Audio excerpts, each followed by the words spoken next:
only do we need to disinvest in police, but we need to completely dismantle the Minneapolis Police Department. Yes, I support the defund movement. She needs to leave tweeting, no more policing, incarceration, and militarization. It can't be reformed. I do believe that we need to reallocate resources away. And will this involve cuts? Yes, of course. Because as I say every single week, every single Democrat voted to raise your taxes. And yet, instead of gratitude, too many on the left continue vilifying the very people who stand between us and chaos. These are the men and women who put on the badge and want to keep your community safe, and the left is vilifying them. Our law enforcement officers step into dangerous situations so innocent people don't have to. And they do it knowingly that they may not make it home that day. Did you just hear that? Democrats on record, on tape, calling to dismantle police departments, defund law enforcement, and strip the very people protecting your family of every resource they have. And while they were saying that, a deputy sheriff in Michigan named Brad Reckling was ambushed and murdered in the line of duty, leaving behind a pregnant wife and 3 children. That is the real cost of Democrat radicalism. April Barzee Delaney just walked into Congress during National Police Week and said what millions of Americans have been screaming for years: Republicans back the blue, Democrats back the chaos. Like this video, subscribe right now, and stay to the end because we are breaking down every single moment of this speech and exposing exactly how radical and dangerous the Democrat position on law enforcement really is. You good?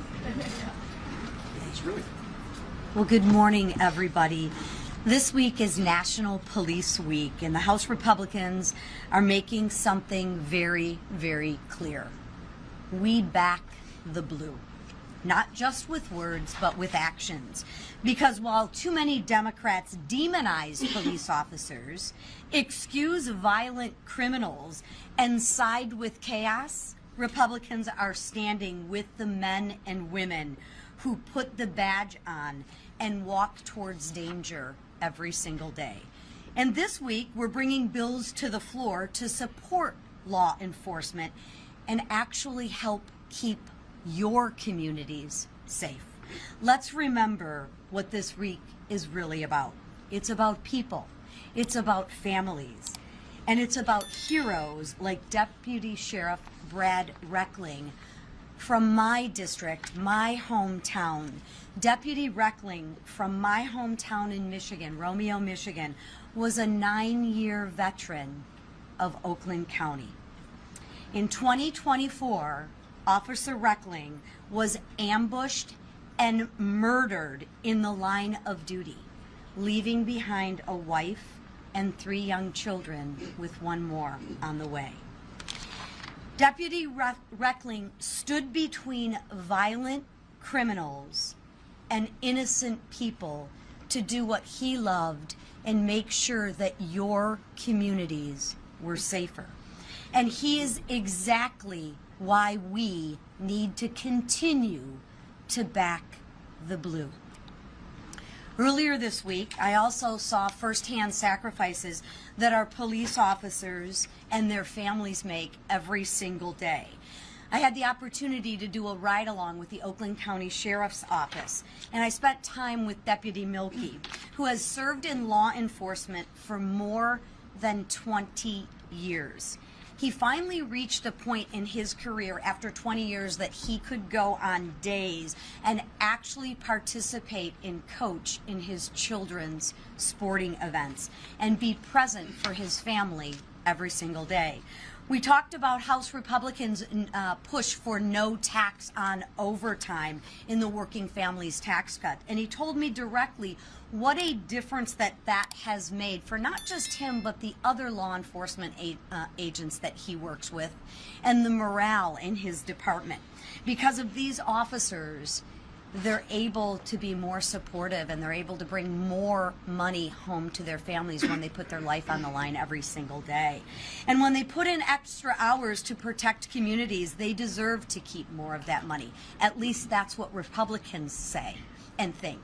Because as I say every single week, every single Democrat voted to raise your taxes. Every single Democrat believes that the government is a better steward of your money than Officer Milky. But here's what stuck with me most from speaking with Officer Milky. His wife still worries every single day when he puts on that uniform and goes to work. Think about it.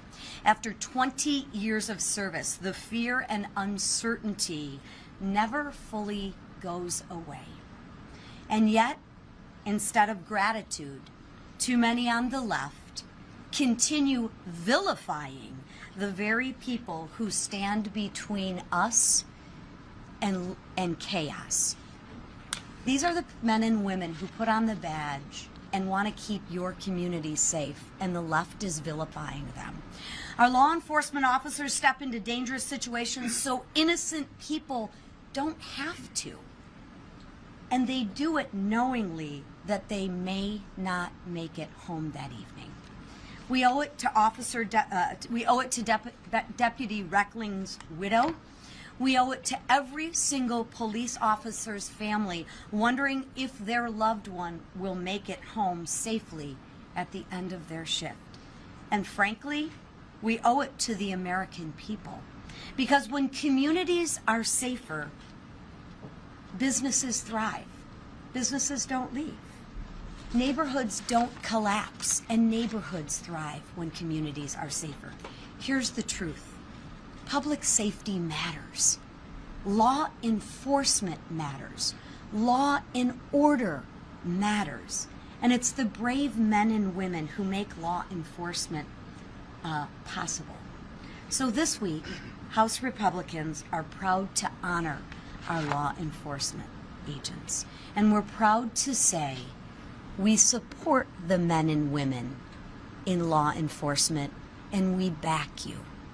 With that, I'm honored to turn it over to a man who's worn the badge before, and that is Mike Ezell.